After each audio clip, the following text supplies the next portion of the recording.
This episode is brought to you by CuriosityStream. Get free access to Nebula, the streaming platform built by all your favorite YouTubers, when you sign up for CuriosityStream at the link below. About 600,000 people experience homelessness in the US. Think about your own life.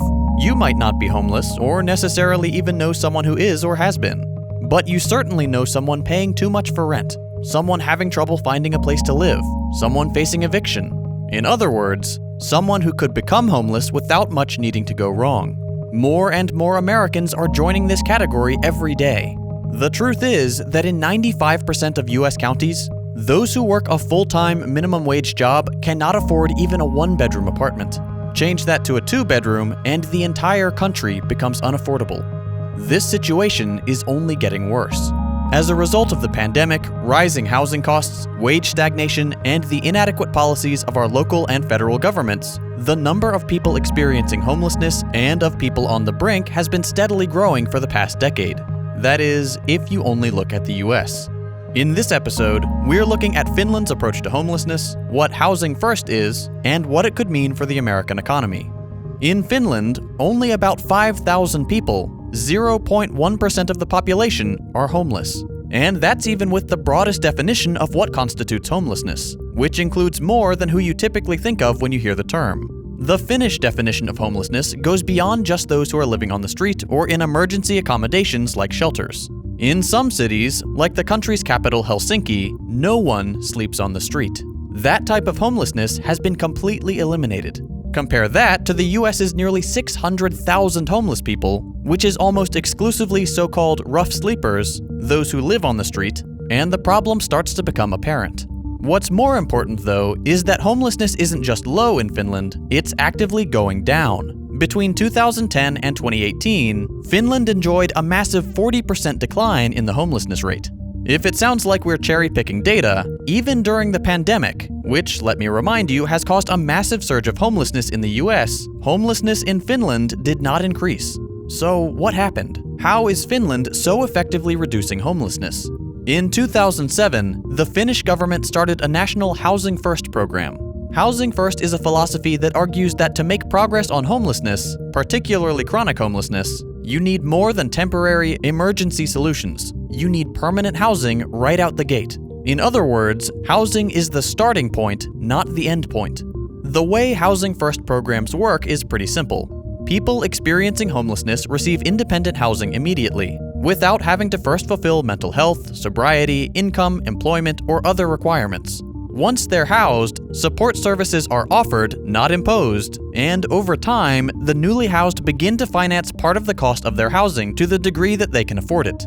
It sounds pretty intuitive, but this is very different from the more common continuum of care or staircase approach we're mostly using. In continuum of care programs, homeless people are expected to make progress on any mental health or addiction issues they may have, and to pass a certain standard before being housed. In this system, housing is at the top of the staircase. These individual changes that these programs require are the sorts of things that are incredibly difficult to address when you are still contending with the anxiety of not having a home, possibly still sleeping on the street.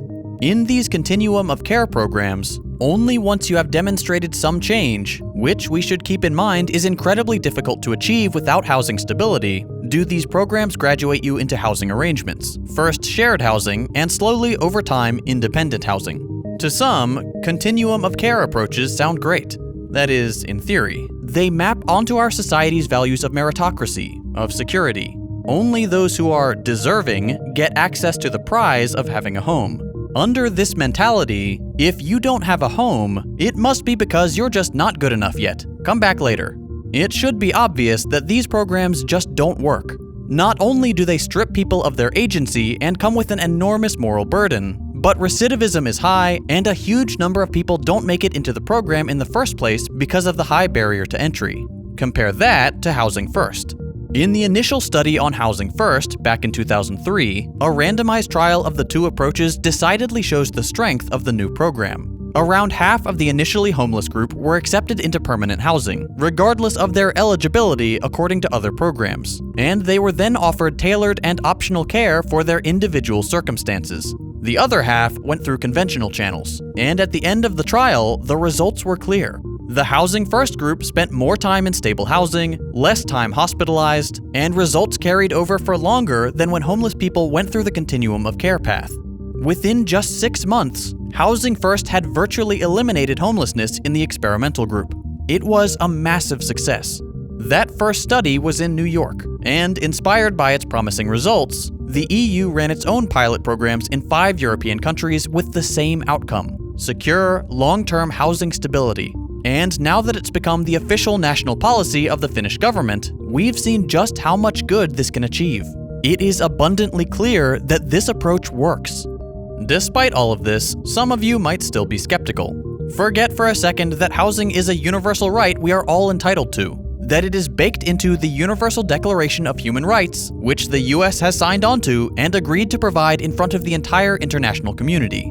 Forget that this right doesn't include temporary shelters, but only real, stable housing, and that there are metrics around accessibility, affordability, discrimination, and protection from eviction which good Housing First programs conform to perfectly, in addition to affirming the basic idea of being decent to real human people. You might still wonder about costs in the wealthiest country in the world that regularly provides housing subsidies mostly to the wealthiest people in the country through mortgage interest tax deductions costing the American people, $70 billion a year, or close to 25 times what is set aside for homelessness programs at the federal level. Imagine all that incredibly important stuff doesn't matter. It's gone, forget about it.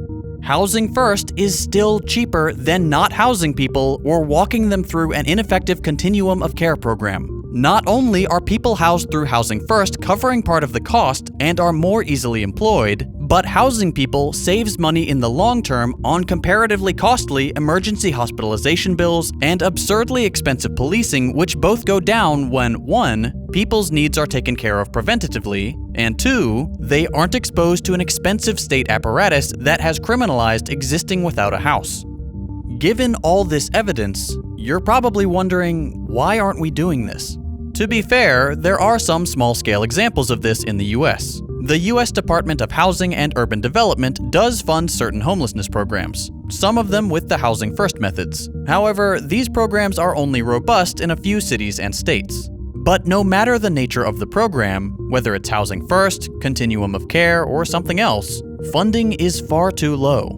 The HUD's budget and municipal aid funds have steadily declined over time, and as a result, programs scrape together a budget from the general public and several different local and federal funds, rarely ever amounting to what they actually need to provide effective services. But the main problem behind all of this isn't that homelessness programs aren't getting enough funding. That is an issue just a little further down the line. The underlying problem is affordable housing. And at the core of that problem is our capitalist organization of the economy.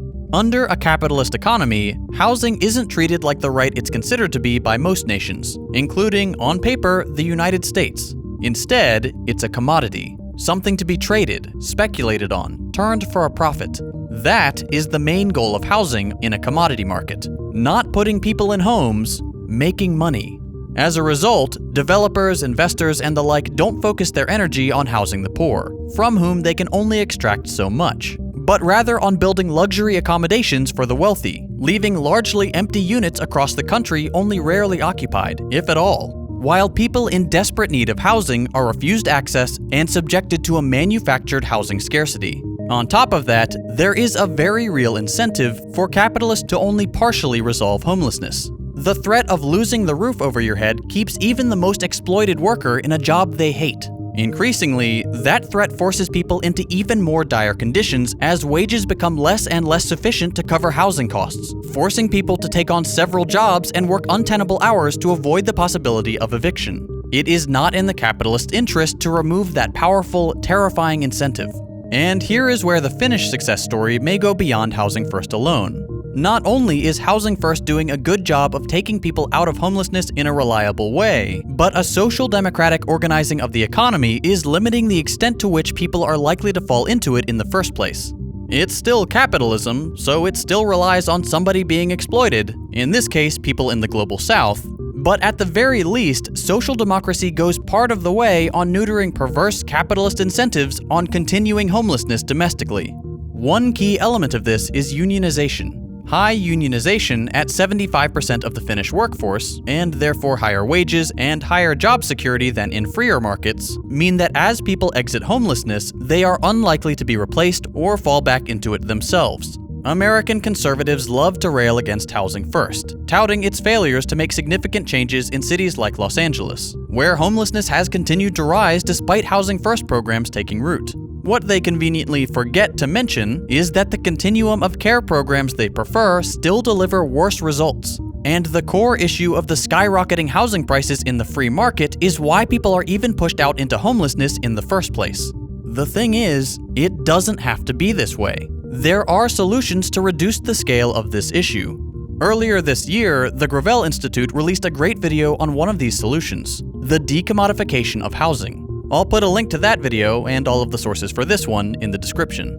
At the end of the day, the conclusion that you should take away from the Finnish case isn't just that this one type of program works really well at taking people out of an incredibly difficult situation for the benefit of everyone. It does do that, but that's not the point. The Finnish example gives us a glimpse of how we can treat housing differently. Instead of being a game for the wealthy to gamble their own fortunes and the livelihoods of millions of Americans, Housing First shows us what housing really is: a necessity, a right. It's something that must come before almost everything else, something which we must guarantee, or fail to recognize the humanity of millions of people. If you're interested in what the future of housing might look like, I highly recommend you check out Home of the Future on CuriosityStream. It's a fascinating look at cutting-edge production methods and radically different approaches to housing than those we see today. CuriosityStream is an established streaming platform with a solid track record of caring about great educational content and the financial security of those who produce it. They've got thousands of nonfiction titles from some of the best filmmakers in the game. As you probably know, YouTube doesn't treat its creators very well. That's why some of my YouTuber friends and I teamed up to build Nebula, so we don't have to worry about demonetization. As educational creators ourselves, we love CuriosityStream, so we've worked out a deal, where if you sign up for CuriosityStream at the link below, you'll also get access to Nebula, 100% free. That's less than $15 a year for both CuriosityStream and Nebula, which, in my humble opinion, is a pretty great deal. Since you're already on the internet watching my video, why not spend some time learning about fascinating topics on CuriosityStream? Or check out Nebula's original content, including my upcoming series on the resurgence of fascism. You can also watch all my videos as they were intended, ad-free. There really is something for everyone. And by signing up at the link below, you're helping us produce more content without the fear of demonetization. Give CuriosityStream a shot, and get free access to Nebula when you sign up using the link below. It really does help support my channel and educational creators all across YouTube. If you enjoyed this video and you'd like to see more like it, consider subscribing to stay up to date with my latest episodes. If you hated it, go ahead and drop a thumbs down. You can check out my previous episodes by clicking the links on your screen. Thanks for watching, and I'll see you next week.